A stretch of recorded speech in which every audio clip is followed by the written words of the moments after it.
Good morning, Keller Williams Greater Metropolitan, and welcome to today's sales meeting. Today is Tuesday, August 9th, and we are continuing our multi-part series, our quarter-long series called Know Your Shift.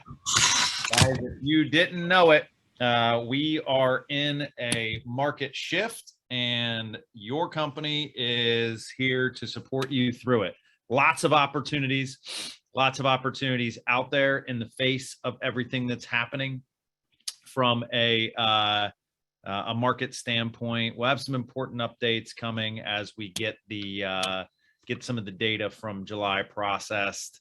Important to know that we've seen a suppression of units throughout the year, but for the first time, at least on the preliminary data, for the first time this year, we're actually seeing total volume down year over year. And so, we've seen the volume propped up with respect to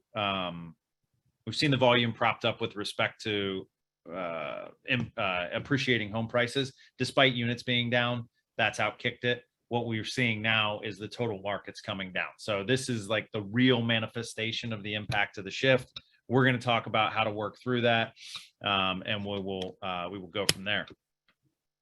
All right, as we do every week, we're going to start with a conversation about our belief system. And what I want to focus on today, I think it's an important one from a mindset standpoint as we work our way through the shift. And that is creativity, ideas before results.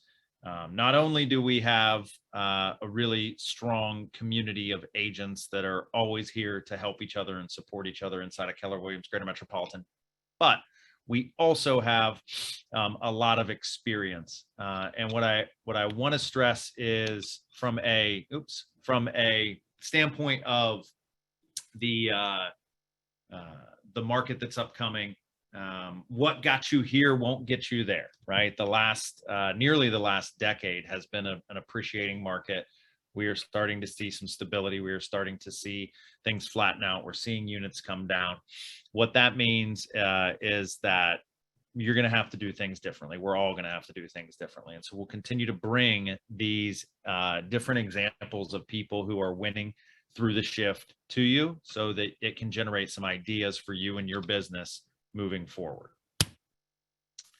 All right, now on to some fun stuff. Happy birthday to all of these lovely and wonderful agents. We've got a lot of August birthdays. So if you see somebody's name on there that shoot them a text, give them some love, let them know that they are kicking off another lap around the sun this month.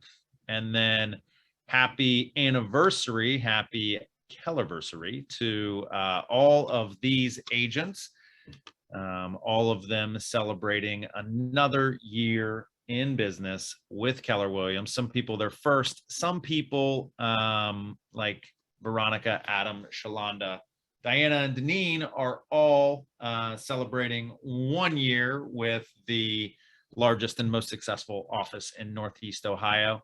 But a very special shout out. Hopefully you guys saw this Facebook post. Keller Williams Greater Metropolitan turns 20 years old this month. And all of these folks were among the first licenses to transfer over. Nancy, Marty, Sue, John, and Steve.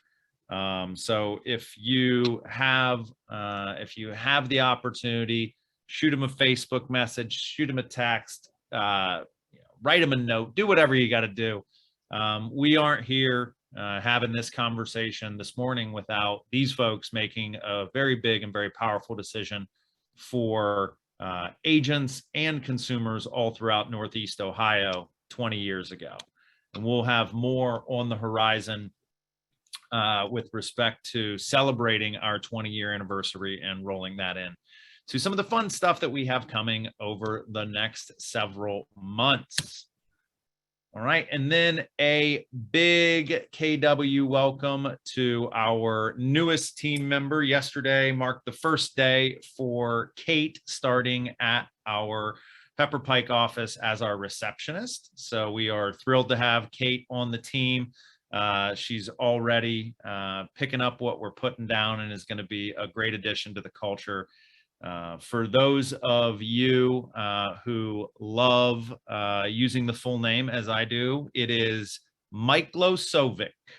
Mike Losovic. Kate Mike Losovic. So when you pop into the Pepper Pike office, you will be greeted by Kate, and please let her know who you are and welcome her to the KW Club. All right.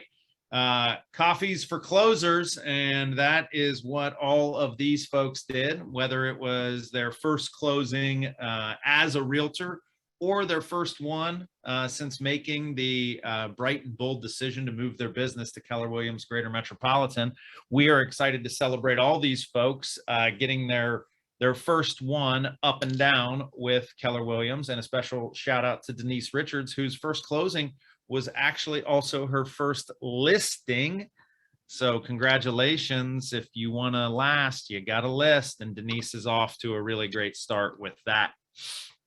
All right, for the month of July, July was a big month for our company. It was a great month, and we want to give out some happies here as far as our top producers go. So as far as listings taken on the individual side, Van Barone, 7 listings in the month of July, and Shaniqua Jackson, 5 listings in the month of July. The young team, where are my notes? Young team taking down 24 listings, in the Distinct Home Group, Ina Maravin and company with 11 listings. Now for units sold, you just heard me say Shaniqua Jackson's name. I think important to know that Shaniqua anniversaried her start in real estate this month. And in July, she took 5 listings and closed 7 units. So within her first year, producing monster months, as well as performing at a high level. If you want to hear more about Shaniqua's success, you can always find her in the bullpen of the Pepper Pike office, because she shows up and does it every day.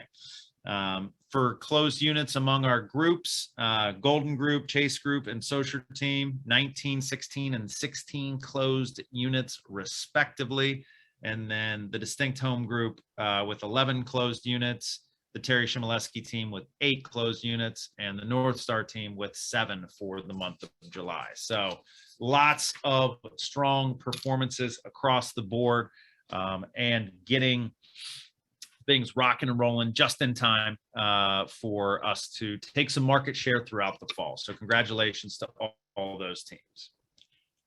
We've got a really solid lineup for the remainder of July remainder of August for our training calendar. And next week we will return to our Wednesdays at 10 a.m. All right, gonna need at Wednesdays at 10 a.m. we will have our training in 10. You've caught a few of these. Myself, Sophie Bolin, Wesley Croft, all have contributed.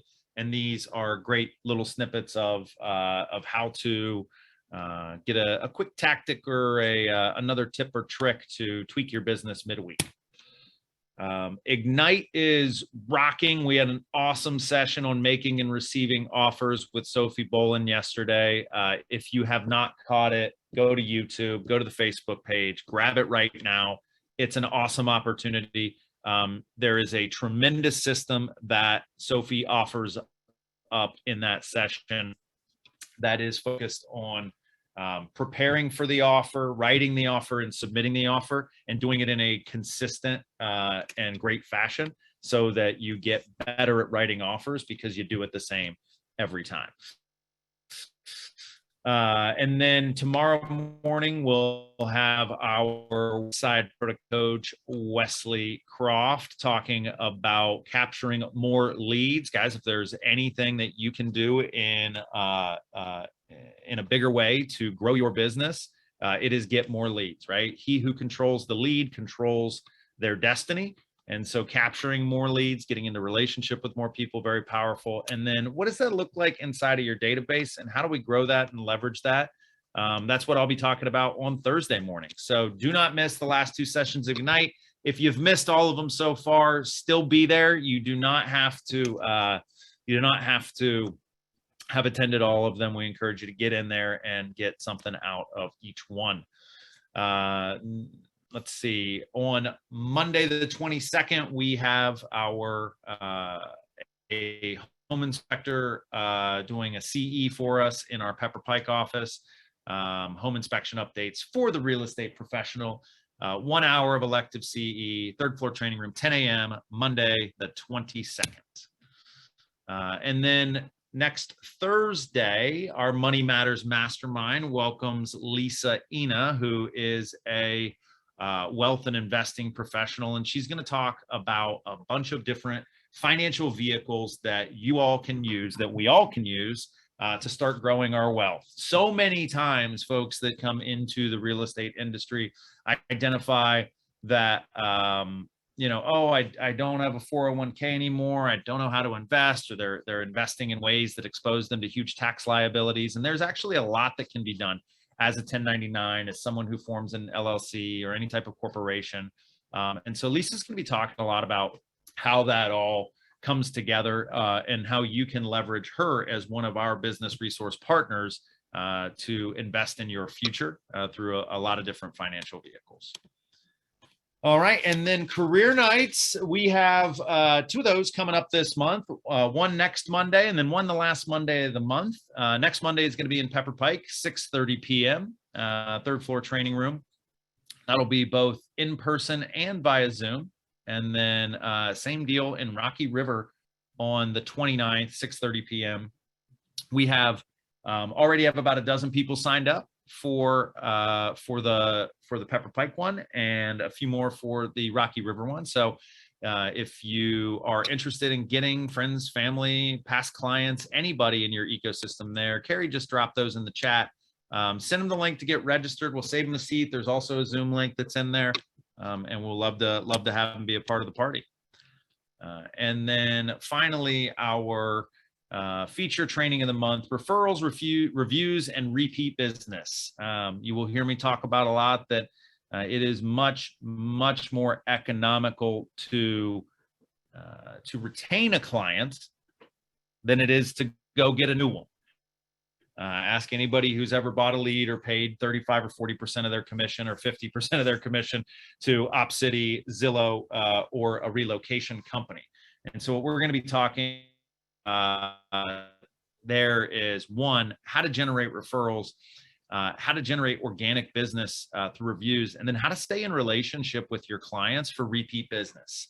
We'll talk a lot about what drives the real estate transaction and how to time your relationship. Spoiler alert, there's no way to time it. You just have to stay in relationship. And then last call for Mega Camp. If you are interested in going, we have I think we have 15 or 16 agents from the office headed down to Austin, Texas to participate in one of the largest real estate training events and mastermind events in the industry. So very excited about that opportunity. But guys, don't feel as though just because you can't hop on a plane and take a few days in Austin, Texas, it's going to be awesome. Austin in August, I think the low is 100. Sit here in the mild Northeast Ohio weather, plug in digitally. You'll get access to every breakout, every interview, every opportunity, as well as recordings of all those that you'll retain for 60 to 90 days following. So this is a massive training opportunity, both in person and here if you hang around home.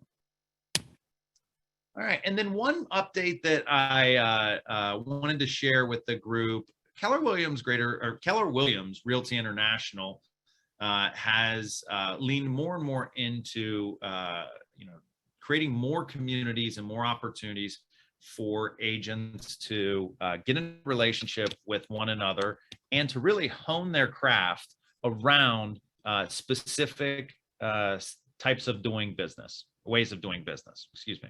And so what you see on your screen here is some focuses that Keller Williams Realty International has brought to the forefront and has started to organize across the United States, whether it be KW Luxury, which launched last year, KW Commercial, which recently revamped, or new things like a launch of the KW Relocation Platform, or diversity, equity, and inclusion community, or things like the KW Wealth or the Real Estate Planners communities that are just recently formed. Just want to throw these out there. If you're looking for more information, or if you see something in there that you're like, hey, that looks really cool, or I want to know more about KW Military, or I want to know more about KW Investments. What does that even mean? Like, explore it together. Reach out to me and let me know. You're going to start to see some of these things. Many of these already exist at Keller Williams Greater Metropolitan, but we're going to look to build those out and lean into a few of them as we move through the end of 2022. And yes, you'll hate me for saying at the beginning of 2023, it's right around the corner. And so very excited that our company is standing for these, and that we are going to have the opportunity to serve our agents in a much more robust way as it relates to their business, and not just the idea of doing business. And here's a few things that are coming up. If you are interested in land and land sales, there's a summit in Austin later this month. There is a luxury symposium in Boston, Massachusetts, and then a commercial summit in November. And then here are some additional opportunities virtually through KW Connect, Q&As, opportunities to learn more, mastermind, and be a part of these communities. So again, anything that you are interested in there, please reach out to me. I would love to help connect you with other people in our local community, our local Keller Williams office here, as well as provide the opportunity to access the national platform. All right, that is going to do it for me this very moment, and I'll look forward to hearing from Sean Hadley, Anjarecki, Chris Bullock, and anyone else from the cross-country crew that is on the call today. All right. Morning, Mike. Thanks for having us, as always. So what chat about today is PMI. So a lot of times we get a phone call, and of course, everyone's looking at interest rate and closing costs and dollars and cents. And one of the big ways where we excel as a lender beyond our service and communication accessibility, rates and costs, is PMI. So just so you know, anytime someone has a conventional loan with less than 20% down, there's PMI.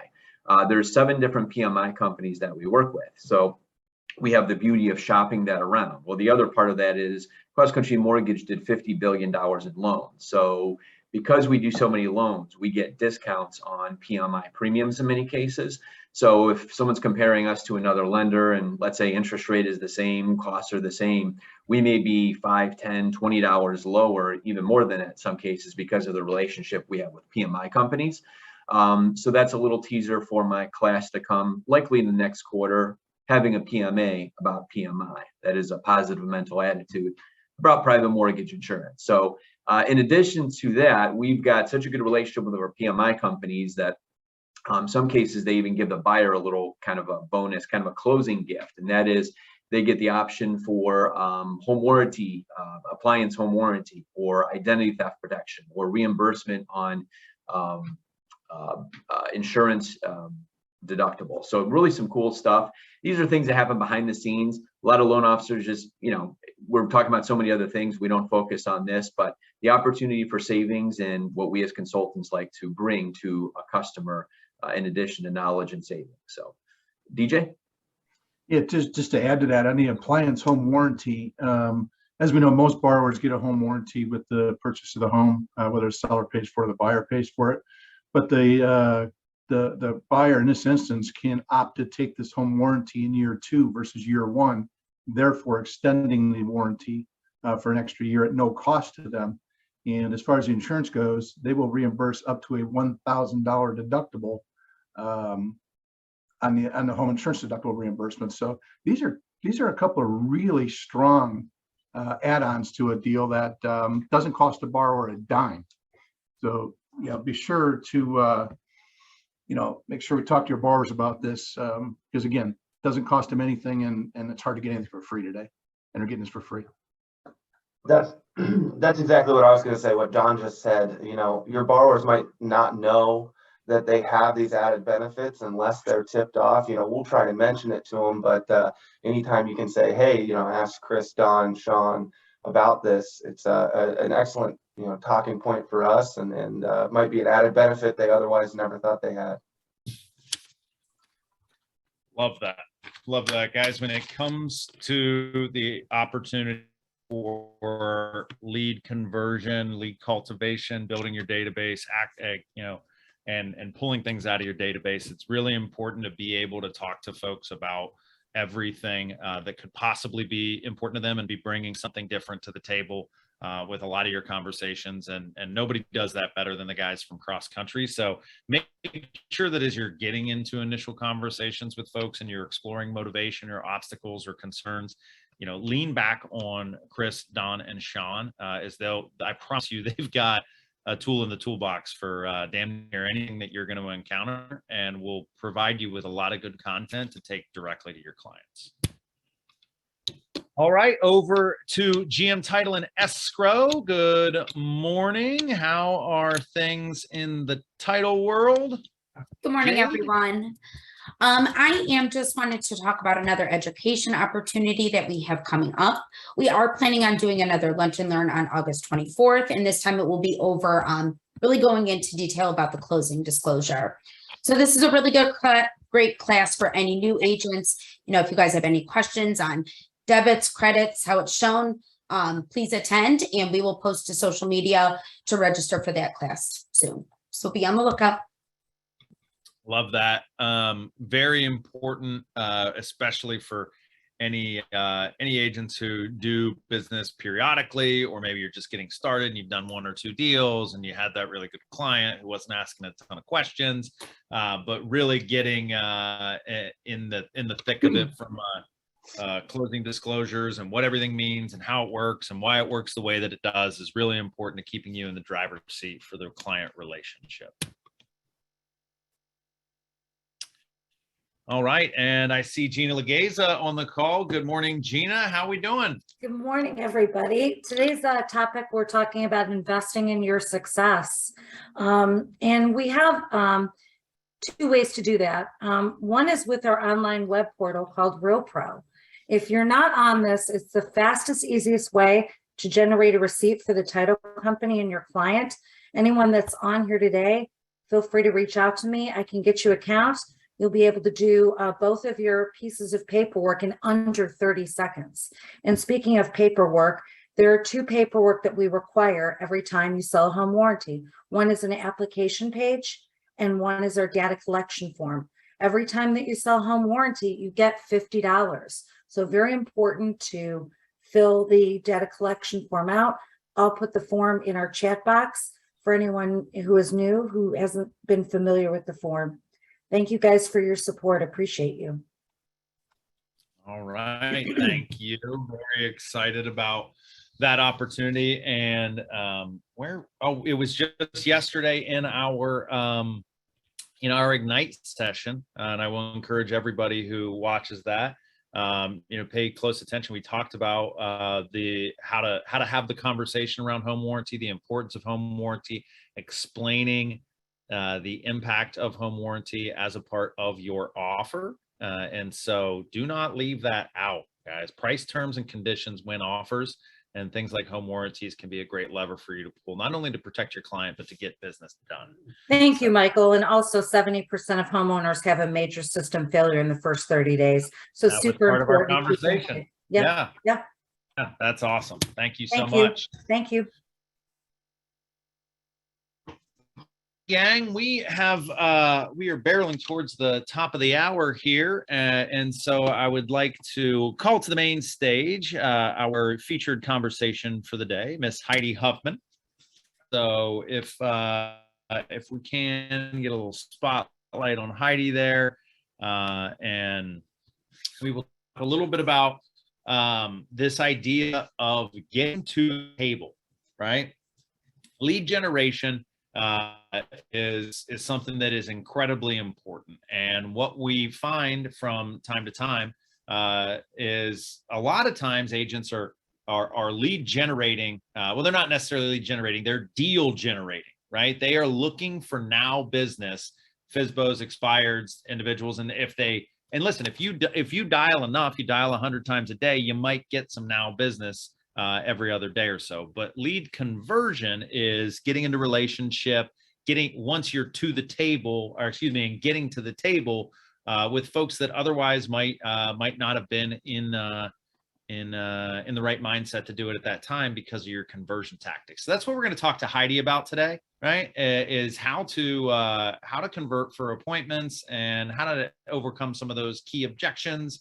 But before we dive into that, Heidi, tell us a little bit about yourself, what's going on in your business, and what's the best thing that happened in your business so far this quarter? Hi, everyone. Good morning. So I'm going to be finishing up my second year in October, so it'll be 2 full years for me. Recently, I hit a new record for myself, which I'm pretty excited about. I had 7 deals going at once, so that's the most I've handled at any point. And I actually remember I was coaching with Eric Ukbar, was my productivity coach. And he asked me at one point, how many deals do you think you could handle a month? And I remember this was probably a year ago. I was like, oh, I think I could do 8 a month. And then going through 7 as a solo agent, I wanted to pull my hair out. So I realized that I need to instill a lot more systems into my business. I'm very grateful I had the business. It all kind of just came at once and then all ended at once. So because I'm still newer, I feel like I haven't figured out quite yet how to stabilize the ups and the downs, rather than having a ton of business going on and then nothing going on. I'm still trying to learn how to smooth it out so that it's just very consistent. Well, it's you don't want to avoid the peaks, you just want to avoid the valleys.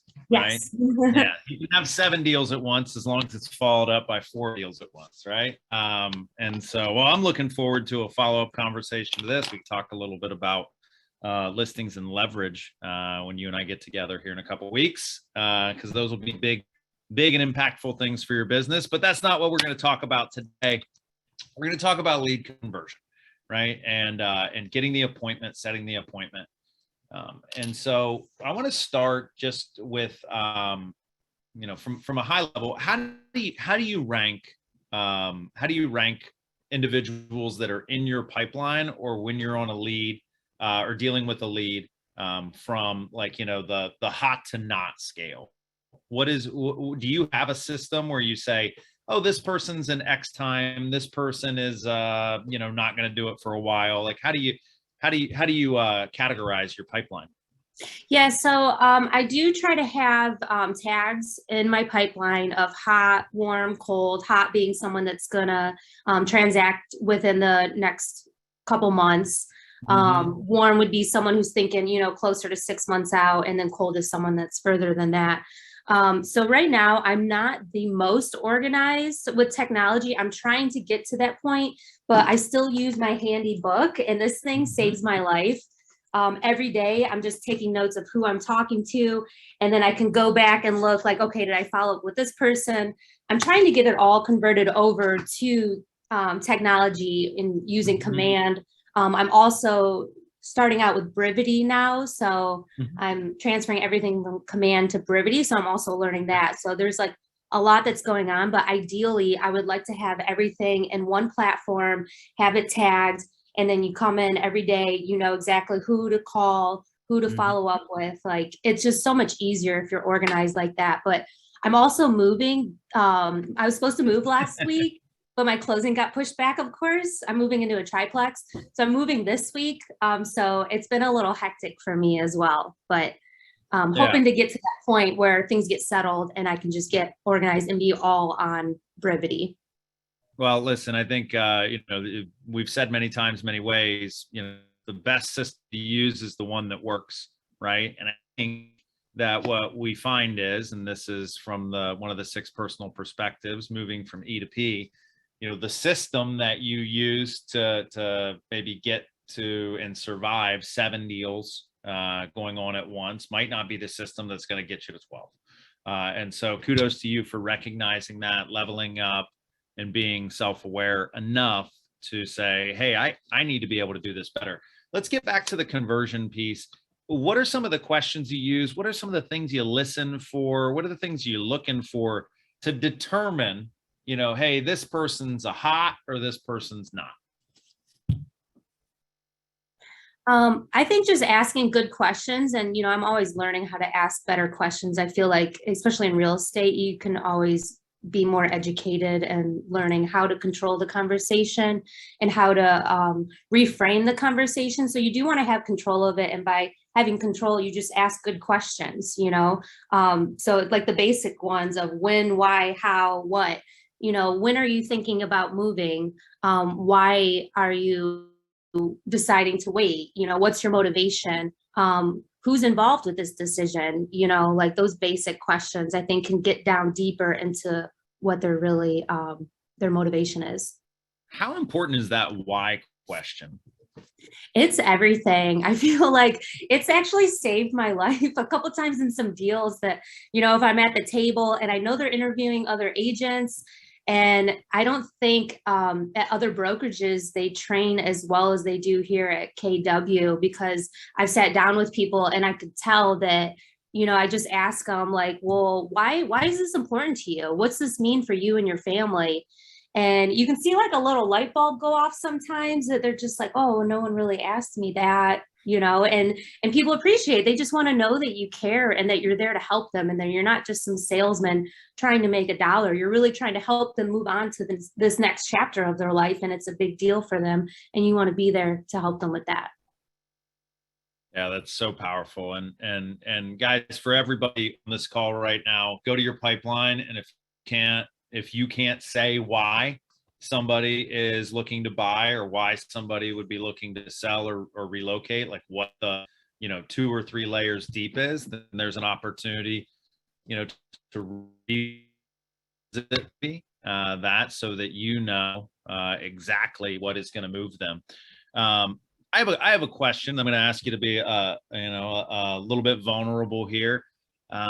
Do you feel as though in the last 2 years, as you've worked on your pipeline, you're working to get it better organized, have you become more honest with yourself about who's really, that motivated person that's going to be in 3 months versus the person who's probably 6 months or even a year? Yes, absolutely. I feel like just the first year of real estate, you learn so much.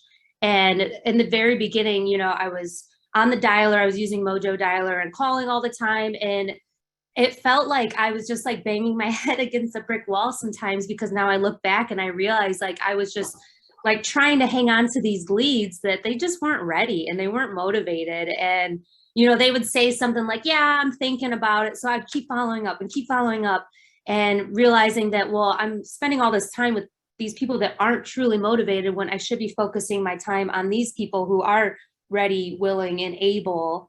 And just kind of learning how to decipher between the two, I think is really important. And it comes with experience, I think, too. Yeah, I think it's, and I, again, encouraging everybody to take a good hard look at your pipeline and who are the people who are truly the motivated, right? As we move into this shift and time, energy, and resources become more scarce. And opportunities as well, we have to be dialed in. So let's move into some scripts or dialogues, or some of your favorites. Excuse me. There's a lot of times that we can spend time on the phone and have good conversations, right? Oh, I had a great conversation with this person, but it's not converting to an appointment. So what are the ways that you found success in getting to the appointment? Like, good conversation to appointment. I'm really pretty straightforward about things. Like my goal is to set an in-person appointment as soon as possible, because I feel like I have much better luck with converting that lead if I'm in front of them. Mhm. So I'll try to do whatever I can to just be like, you know, when can we meet to talk about this? And like, oh, you're thinking about selling your home. Well, the only way I can really give you a good opinion on what it's worth is I have to see it in person. When's a good time for you? I'm free Thursday or Friday, you know, things like that. Or the buyer, just, you know, if someone's on edge about it, you know, just letting them know like, hey, this is a long process. It's going to take time. You know, even once you find the right house, it's still going to take probably another 30 days to close on it. So let's get started now. That way you can start learning the market, and we can get things moving. That way we get you into your house by, you know, October or whatever they said. Mhm. So just Yeah, trying to so be, oh, go ahead. I was just going to say, trying to be like a little pushy about meeting without coming off as pushy. Yeah. Yeah. And no, I mean, I think that that's important. And there's probably, there's a, I mean, I'm sure initially were you uncomfortable with being, you know, with using the multiple time close, like, hey, I'm free at 3 or 4, which one's better for you?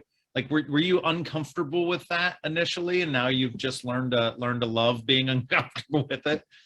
Yeah, you do have to love to just be uncomfortable, or you get comfortable with being uncomfortable. But yeah, in the beginning, I was just like, oh, whenever you're free, I'm free, let me know. And I was just running myself ragged, you know, like working 24/7. And I realized like, there's no way I can sustain this. So, and it works really good. If you follow the scripts, sometimes you're just like, you say, like, I have them all right in front of me when I call people and I read it. And I pause and I wait for them to answer. And in my head, I'm like, oh my gosh, it worked. You know, so I think just following them, it's amazing how well it can work. Yeah, there's you know, there's a good quip among coaches that for people who don't like to use scripts, and it's like, well, this script sells 100 homes a year. How many does your current script sell, or the one that you're using? And I think it's mind blowing when that the scripts work, right? Because you would never believe, oh, somebody's going to pick up that I'm reading off a piece of paper. They don't. They're busy. They're doing the dishes. They're letting the dog out. They're doing something, and they're just reacting to the words you're using, which work. That's awesome. Would you say that's one of your biggest lessons learned, or were you like, oh, I get scripts, I'm going to start using them right away, or was there a moment where you were like, I'm not getting the results I want, I guess I'll try this thing that everybody says? Yeah, and I would say probably the first couple weeks so once I got into real estate, I jumped in full time right off the bat. And I started coming to the office, and I tell everyone that's new, come into the office. I contribute a lot of my successes to that. I think just being here, eavesdropping on other agents and their conversations, you know, being in the bullpen, talking to other agents. I've gotten a lot of referrals from other agents because I'm just in the office and I'm in front of them and they need help and I have nothing else going on. So yeah, I'll help. But at first I was like, oh, I can't say these scripts. Like, I think I got Jeff Glover's scripts off of his website for free. They're awesome. And at first I was like, this doesn't sound like me. I can't use this. And then I started using it. And then I started noticing like, wow, it worked, you know? And then you kind of just internalize it and you use the script, but you make it your own. So you sound like yourself, you know, like I am a bubbly person. I don't sound like Jeff Glover, but I can still use his scripts and make it sound like me.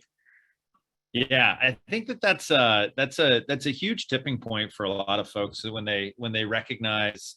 Well, one, it's so funny that we are worried about not sounding like ourselves to people who have never met us, right? So it's like, how do they know what you sound like, right? That script could sound like you, but then as you use it more, you say, oh, I like to put the inflection here or use this word instead of that word, and it's still a script. It's just, you know what you're going to say and when you're going to say it.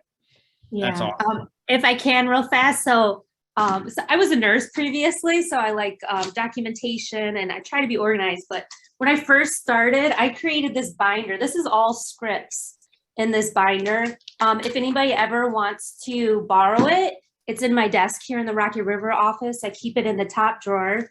So I have scripts from Jeff Glover, from other agents, Yes Masters. I can't remember his name, but I just have like, I have scripts from Bold. So I kind of go through all of them and see what fits me best and then just use those. But if I feel like something's not working, then I can switch it up. So if anybody ever wants to borrow my scripts, by all means, please just take them. That is such a huge offering. Please take advantage of it. Reach out to Heidi. Heidi will have you put your name and number in the chat here at the end of the call. But I want to talk about that because I think that there's a good quote from Abraham Maslow. He says, "To the man who only has a hammer, everything looks like a nail." But you've got a binder full of scripts, which means that for certain situations, depending on who you're calling, you're using a different tool effectively each time, right? So like, can you give some examples of what are some of the scripts that, give us like 2 or 3 or 4 that, are different scenarios that you have a specific script for in that binder? So even just to prepare for this meeting, I have like my online leads for Glover, my top favorite scripts, circle prospecting scripts, a FSBO script. So there's a lot of them. Do you want me to like say what they? One of my favorite. I just wanted some of the examples, but go ahead with your favorite. I was just going to say, in this market in particular, I think a powerful question, this is just a really short one, is if you're sitting in front of, a seller and they're, wanting to price high, you just ask them, are you willing to price your home to sell, or do you want it to sit on the market? And I think that's just like a powerful question that gets people thinking like, oh yeah, we do want it to sell and things are slowing down a little bit. Maybe we need to come down with our price a little bit. Mm-hmm. I love that one. We were in a mastermind with Gary Keller a couple weeks ago, and he said if he was in this market, the script that he would use is, are you willing to ride the market all the way down just to sell your house? Or do you want to sell it now? Yeah. I was like, all right, well, somebody with 45 years of real estate experience that runs the largest real estate company in the world can probably get away with that. I probably can't, but I think it's important, to bring, we talk about being a great agent. It has a lot to do with leadership, right? You're leading those clients on a journey, and leadership is about holding people in reality. And so when you let them know, like, hey, we can price the house at whatever you want, and then we get this outcome, right? Which is where it sits on the market. People get concerned about it. People start lowballing, and you're not going to be happy. Or we target the sweet spot and you sell the house. So which do you want to do? I think that's really powerful. So we talked a little bit about how you're tracking and organizing and maintaining those leads inside of your pipeline. As far as your lead follow-up systems, right? So somebody says, yeah, we want to sell in the fall, right? And they say that in May, right? That they're thinking about selling in the fall. What's your cadence of follow-up? Are you putting them on drips? Are you talking to them every month, every 2 months? What's the strategy there that you found that works?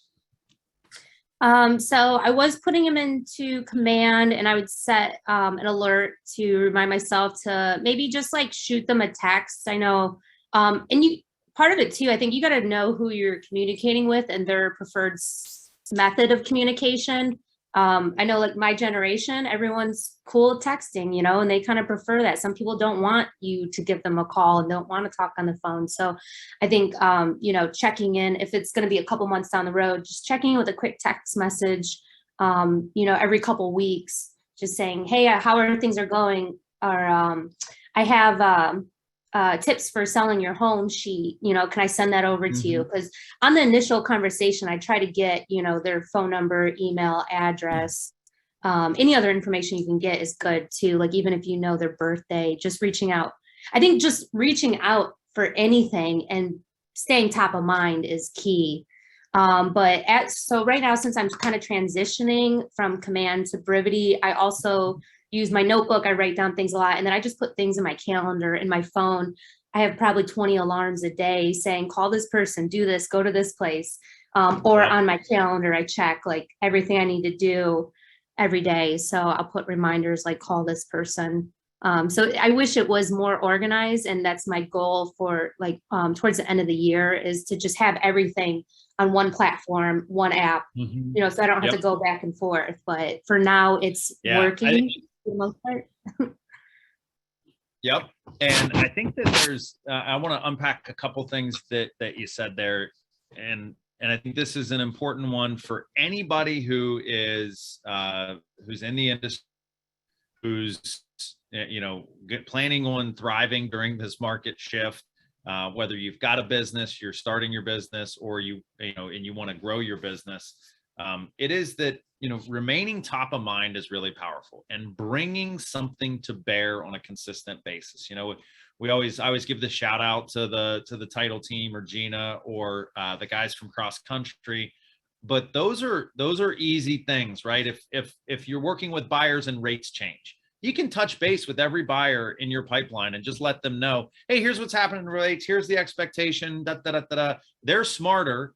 And now when they think of real estate, when they see something about mortgage rates, they're thinking about Heidi Huffman, right? They're not thinking about the Fed or Jamie Dimon. They're thinking about you, because you have become their source of information on interest rates. And that's incredibly powerful, because the responsibility is on our end, right? To maintain and generate and convert, not the client's end. And so if we keep that, and then again, any system works. Yes, it is awesome to come into the office and have a system inside of, you know, for me, inside a command that tells me, write these 3 notes, make 5 phone calls, and send these 6 emails. And then, you know, when you do them, you're done for the day, or conceivably you could be. But, you know, anywhere you have it. And for you, it's alarms on your phone, right? For some people, it's calendar reminders on their digital calendar. And it's a notebook for some. Whatever it is, it's got to be something. We cannot be counting on people to pick up the phone and call us. And that's so important, because for the last couple of years, our phones rang a lot because the environment drove people to us, right? Yeah, and I think it's important too that when you're reaching out to people, it doesn't always have to be about real estate. A lot of my leads come from my sphere, and you know, like my family. My brother has a big piece of property and throws a couple large parties every year. And I've been doing more event-based things, because I would prefer to talk to people in person. So like I threw a client appreciation party at my family's rock climbing gym in Amherst. And just that, like I got to reach out to a ton of people and see how they're doing, see if they want to come, see if they need any help with real estate. You know, I have these little pens I give out. They're kind of silly. But I can always like crack a joke with someone about it. You know, if I'm at the listing table, you know, I'll be like, here, keep my pen, it's included, you know, or whatever. So just little reminders help. Yeah, I think that, you know, no one buys or sells a house because of the pen, but again, it's that little bit of market share, it's an impression, and gosh, you know, such a good call out on events. Events are a great way to get multiple touches with your client base. Hey, are you coming? While they're, thanks for coming, or we missed you, right? Like there's 3 touches, you got to do 12 of them a year. Might as well throw a few parties and make it easy. I love that. And that's a huge way to convert. It's a huge way to stay top of mind. Let's talk about, let's get a little bit grittier here as we bring this in for a landing. What are some of the most common objections you're getting, or what are the things that you're like, ah, man, I need to find a script or build a script for this objection or this thing that keeps popping up on my conversations? I think, you know, like recently it was more, or I would say like a month or 2 ago, is more that, you know, I want to sell, but I just don't know where I'm going to go or what I'm going to do. And with that, I was like, yeah, it is kind of tough. Like, what do I tell these people? And I think I've been falling on Truehold quite a bit, telling them, you know, well, there's this great program, Truehold, that you can stay in your house, you know, for 6 more months until we figure it out, you know, but your house is sold still. So I think programs like that, that's kind of the biggest objections I've been having recently, I think, when it comes to sellers.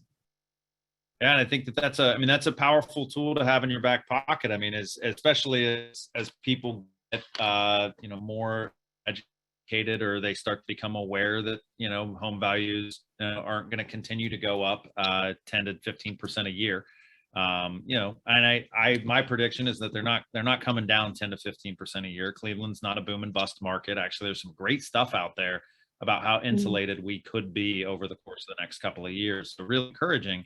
And at the same time, cashing out now and being able to hang out and plot your next steps, because more inventory is on the market today than was here yesterday, and that trend is going to continue for the next 90 days probably until we hit some standard seasonal listing shortages. But I mean, we're plus 1,100 units in the MLS July over June, so like we've got some opportunities, and I think having that TrueHold arrow in the quiver is really helpful. And at the very least, Absolutely. I mean, how many people don't use it, but it still keeps you in the conversation, right? Yeah. And then with buyers too, you know, saying like, oh, well, the rates are going up. I think just educating them on like, you know, the rates, they're really not bad. If you look historically, they're actually still pretty good. So it is a good time to buy. Yeah. We are right at the 30-year average. Right. And there's been more time in the last 30 years that it's, you know, that it's been above this than it's been below this. Right. So, you know, we're still on the right side of history when it comes to interest rates. And so I think that's really important. Is there anything, you know, when you're working with, like, let's say somebody's dragging their feet with the appointment, are there resources like, you know, you throwing them charts and graphs and stats and websites? Like, are you using any ancillary products to sort of get them educated, or are you doing most of it, you know, face to face? What's some of the additional tools you'd use for some of those? Yeah. I like to use data and charts and numbers just because I think it gives proof to what you're talking about. It makes you more believable. So I use trend graphics. From time to time, I'll go on there and like print out a graph if I think the person's going to be receptive to it. If they seem more like an analytical data type person, you know, you want to kind of know their personality style. I also will pull, recently I've been doing more research on the MLS and just like days on market, inventory trends, because that's kind of what the shift is causing. So that's what people want to know about. I think the MLS data is like the best. And then I use showing time too. I will go to their reports, and if I'm going to a seller, or you know, a seller, and I'll show them like, okay, this is the area you're in, this is how many people are looking in your price range currently, or the price that you want to list it at, and just show them like where most of the people are looking in the price range in your area. And just, you know, I think providing that proof kind of gives you more validity. Yeah, we was just on a call yesterday with leadership throughout Northeast Ohio for KW, or for throughout Ohio, Michigan, and that was one of the things that, you know, everything that is closing right now, it was comped and priced in June, on June data, right? And so if you look at closings, you run the risk of overshooting it, right? So the now data available on the MLS is incredibly powerful. You can see price reductions, right? You can see just listeds, price reductions, and the price reductions are huge. There have been 1,000 price decreases in the last 7 days in our MLS. 1,000 out of 7,000 units took a price cut, right? So, you know, that's one part indicative of the market and where things are living, and it's another part indicative of the way that some people price. But then the other thing is the showing time data, right? Because if showings are down 50%, your clients need to understand that, right? That you know, that their neighbor who sold 6 months ago might as well have sold on a different planet, right? Than what we're operating in from an environment today. So that is a great piece of advice, guys. If you don't know how to do that, there's videos and FAQs and all sorts of different opportunities to dig into that data and have those dashboards ready so that your clients are aware of what's happening right now, not what happened 6 months ago that led to a pricing that closed yesterday. Awesome. Yeah, I think that's an important script too, in having a conversation with your sellers, is pricing ahead of the market, not pricing in the current market. Because if you're pricing in the current market, you're actually falling behind the market. So you want to price ahead and you'll have a better outcome. Yes, and we have that shift tactic coming up in 2 weeks, which is pricing ahead of the market and pricing to sell. Heidi, what any other, or what's the number one thing you would leave these dozens of agents with this morning as it relates to lead conversion, getting to appointments, and really driving that pipeline to success? Like, what's the one thing you would have them all do today so that they would have a better tomorrow? It's hard to narrow it down to one thing. What immediately comes to mind is using the scripts and then follow up. And I know I need to work on follow up. I'm not the best with it. I'm getting better. It's all a learning process, but follow up is key. You know, you can like talk to someone and they seem motivated, but if you never talk to them again and you don't follow up, nothing's going to come of it. And a lot of times it takes following up with someone quite a bit. I have people that I'm still talking to when I first started real estate, and every once in a while I'll just call them and say, how you doing? Are you ready to sell yet? Or what are you thinking? And they still aren't ready. So it's just staying in constant contact with people. And I think the scripts really do help. You don't have to read it word for word, but you have to get the gist of it, internalize it, and be able to reciprocate it out, and it'll work. You know, just ask a powerful question and be silent and wait for their answer. Ooh, you know, that silence you've brought up a couple of times, that's an important one to learn, right?